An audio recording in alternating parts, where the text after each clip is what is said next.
নমস্কার বন্ধুরা, ডলি রন্ধনশালা সবাইকে স্বাগত। আর আজকে তোমাদের সামনে আবারও হাজির হয়ে গেছি দারুণ একটা চটপটা রেসিপি নিয়ে। আর এই রেসিপিটা থাকলে গরম গরম ভাত বা রুটি শেষ পাতে তাহলে কিন্তু খাওয়াটা একেবারে জমে যাবে। আর বাচ্চা হোক বা বড়, যার সামনেই এই রেসিপিটা বানিয়ে তুমি নিয়ে যাবে তার কিন্তু দেখার সাথে সাথেই জিভে জল চলে আসবে। আর এই পদ্ধতিতে বানালে ফ্রিজ ছাড়াই কিন্তু তোমরা অনেক দিন সংরক্ষণ করে রাখতে পারবে। ঠিক ধরেছো, আজকে আমি তোমাদের সাথে শেয়ার করব টমেটো চাটনি রেসিপি। আমি এখানে বড় সাইজে 4টে টমেটো নিয়েছি।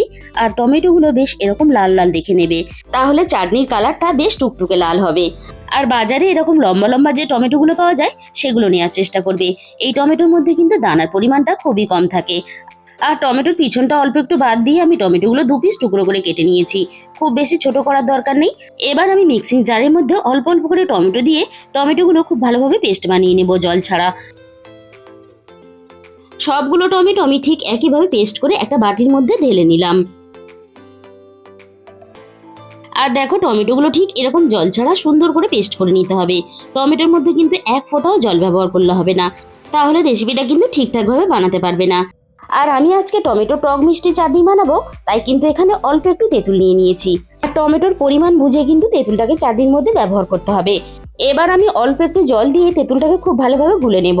আর তোমরা যদি শুধু টমেটো দিয়ে এভাবে চাটনি করতে চাও তাহলে কিন্তু তেঁতুলটাকে স্কিপ করে যাবে। তেঁতুলের কাঁচটাকে বের করার পরে আমি কিন্তু ছাঁকনি দিয়ে ছেঁকে নেব, তেঁতুলের এই চিবড়িগুলো যাতে চাটনির সাথে না মিশে যায়। আর এই অল্প একটু তেঁতুল দেওয়ার জন্য চাটনির স্বাদটাই কিন্তু একেবারে বদলে যাবে। আর এই চাটনি বানানোর জন্য আমি এখানে অল্প একটু কাজু আর কিশমিশ ভিজিয়ে দিয়েছি, যাতে কিশমিশগুলো ফুলে বেশ বড় বড় হয়ে যায়। তাহলে চলো রান্নাটা আমি কিভাবে করেছি দেখে নেওয়া যাক। প্রথমে আমি কড়াই খুব ভালোভাবে গরম করে নিয়ে কড়াইয়ের মধ্যে 1 চামচ পরিমাণ সাদা তেল দিলাম। তেলটা আমি খুব ভালোভাবে গরম করে নিয়ে আমি তেলের মধ্যে অল্প একটু কালো সর্ষে দিয়ে দিলাম। চাটনিতে যেমন খুব বেশি পরিমাণ তেল ব্যবহার করা যাবে না, আবার তেমনই কিন্তু সর্ষের তেলটা ব্যবহার করবে না। সর্ষের তেলের গন্ধটা চাটনিতে কিন্তু খুব একটা ভালো লাগে না, তবে তোমরা তোমাদের সুবিধা মতো যে কোনো তেলই ব্যবহার করতে পারো। ফোড়নের সাথে আমি পেস্ট করা টমেটোটাকে ঢেলে দিলাম।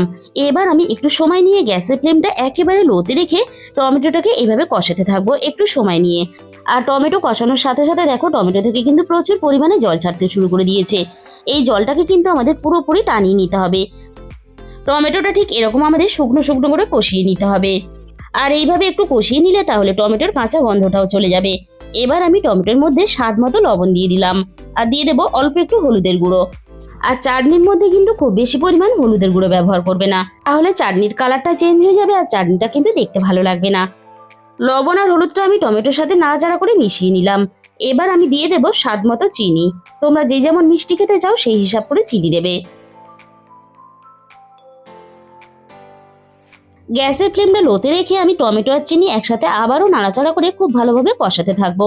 আর এইভাবে নাড়াচাড়া করেই আমি টমেটোর সাথে চিনির রসটাকে খুব ভালোভাবে টানিয়ে নেব।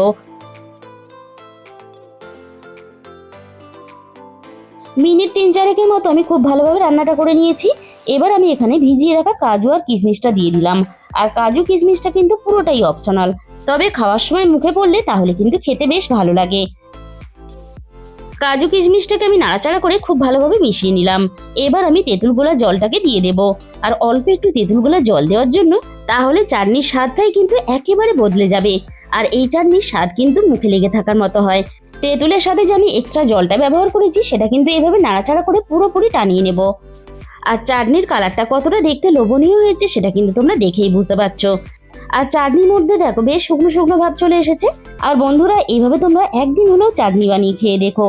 আর এইভাবে যদি কাউকে চাটনি বানিয়ে খাও তাহলে কিন্তু সে তোমার কাছে বারবার করে রিকোয়েস্ট করে জানতে চাইবে তুমি চাটনিটা কিভাবে বানিয়েছো। তাহলে বন্ধুরা, আজকের এই রেসিপিটা ভালো লাগলে ভিডিওতে একটা লাইক করে দিও আর নিজেদের বন্ধুদের মধ্যে শেয়ার করে দিও। আর যে সমস্ত নতুন বন্ধুরা এখনো পর্যন্ত আমার চ্যানেলটাকে সাবস্ক্রাইব করনি, এরকম নিত্য নতুন রেসিপি পেতে আমার চ্যানেলটাকে সাবস্ক্রাইব করে পাশে থাকা বেল আইকনটা ক্লিক করে অল করে দিও। তাহলে আমি যখনই কোনো নতুন রেসিপি আপলোড করব সবার আগে তোমার কাছে পৌঁছে যাবে। আর তোমাদের মূল্যবান সময় দিয়ে আমার এই রেসিপিটা শেষ পর্যন্ত দেখার জন্য তোমাদের সবাইকে অসংখ্য ধন্যবাদ। আজকে তাহলে এই পর্যন্ত।